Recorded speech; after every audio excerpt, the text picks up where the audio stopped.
right, welcome back to the show, Alabama Senator, Mr. Tommy Tuberville. It's a great pleasure. Thank you, Senator Tuberville. I know I'm supposed to talk to you about taxes and spending and fiscal policy and the economy, all of which are going great. But I just want to get your take. Over the weekend or whenever, this story coming out of Mexico, they busted and killed one of the leaders, Mench, whatever his name is, of the drug cartels. They got him. They got a bunch of Mench's henchmen, and they've indicted.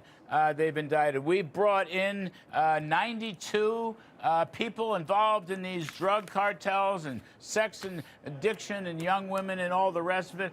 And Mexico's fighting for a change. I love reading of Mexico. We're giving them intelligence, and they're fighting. I tell you, Senator, this is a sleeper issue. This is a sleeper issue, and I'd like to hear more about it. Take back the Western Hemisphere, Larry. That's what he's trying to do, all the way down from Greenland, all the way down to the to the bottom of our continent. But Mexico is our neighbor, and they needed help for years. They've never had a president. I think this president wants a little bit of help. Obviously, we gave him help with El Mencho, the 30-year drug cartel killer that was taken out. But I understand now there's 70, 80 people that have been killed after they fought back. They'll catch hell if they kill an American, I'll tell you right now, because President Trump is chomping at the bits. We have a president, Larry, that will work, that will fight for the American people. And all he needs is a gate to open for him. And I'm proud for what he's done, and I'm looking forward to hearing him tonight. Listen, these dirty drug dealers, this guy, Mencho, whatever his name is, he was a gigantic fentanyl dealer, okay? Oh, yeah. So hundreds of thousands of lost American lives on his hands, all right? Bloody hands. He may not care, but we care a lot. Now, there's going to be more because they're indicting, they brought over and indicting and throwing in jail all these others. They've been sitting around. Biden wouldn't do it. He had a chance to do it. Trump is doing it. And Sheinbaum, the president of Mexico, is cooperating. And I will add one other thing, too. You know, some people make fun of the Mexican Army, the Mexican National Guard, the Mexican Special Forces. I wouldn't, because as you probably know, and General Keane taught me this, the United States military has trained the Mexican military. We have joint military exercises with them. And that has to be a good thing. I was about to say that, Larry. I've talked to a lot of them, and they do. They train them. They're well equipped. I spent a lot of time down at the Panama Canal a couple of years ago. We are also training people down there that are going and fighting against, the Venezuelans as they're coming across the drug cartel. But President Trump is the only one that's ever done that. And again, we have to help our neighbors. If we don't help our neighbors, we are going to have a country that will get overrun eventually. Just the simple fact that the people around us are going to be against us. Canada is not our friend anymore. They're going in the opposite direction, but we cannot let Mexico turn into a more corrupt a political state than what it is right now. And this is a good sign that the president of Mexico is allowing this to happen, because in the past this would have never happened. I love what you said, sir. The whole hemisphere, from Greenland all the way down to the tip of Argentina and so forth and so on. It's fabulous stuff. So the rest of the story, look, America today is a prosperous country. It's a safe country. And it's a very well-respected country around the world. Don't you think? Oh, and I'll tell you why. We got the hardest working president ever. He's not getting a lot of help from Congress, either the House or the Senate, Republicans either.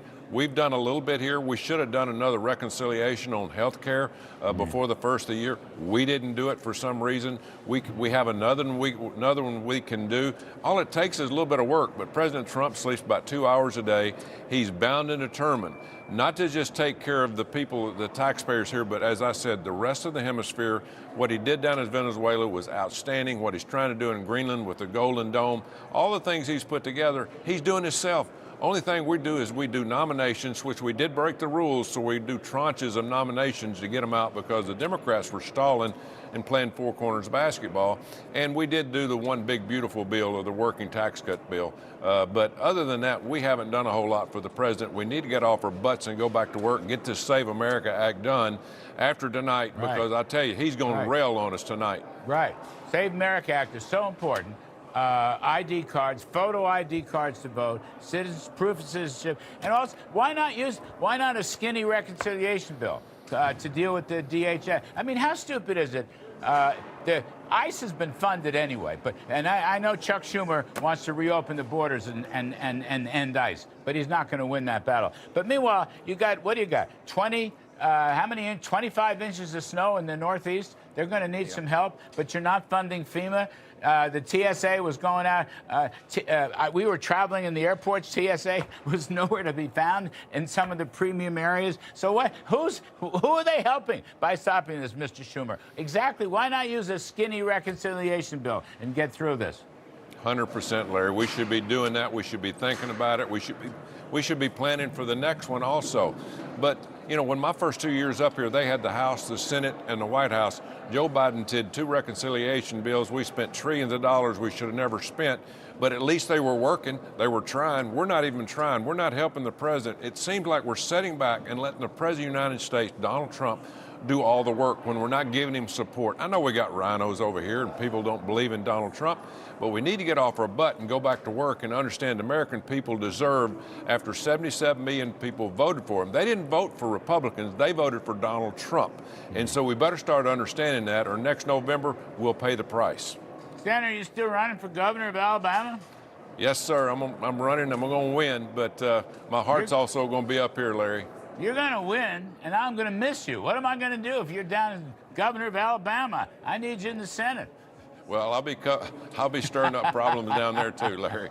All right. Senator Tommy Tuberville. Thank you, sir. Thank you very much.